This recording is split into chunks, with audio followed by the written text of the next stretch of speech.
ఏమి జన్మము ఏమి జీవనము ఈ మాయకాయము ఏమి జన్మం ఏమి జీవనము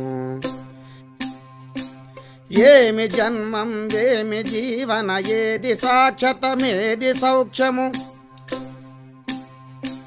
ఏమి నా ప్రారబ్ధ కర్మము స్వామి నన్నిటు చేసి మరచెను ఏమి జన్మం ఏమి జీవనము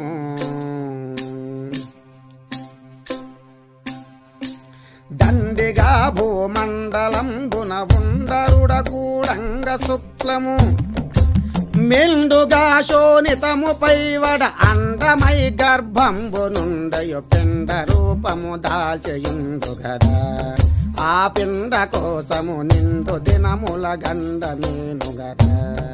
అందున్న శ్రమ తల్లిదండ్రులైనను తెలియబడదు గదా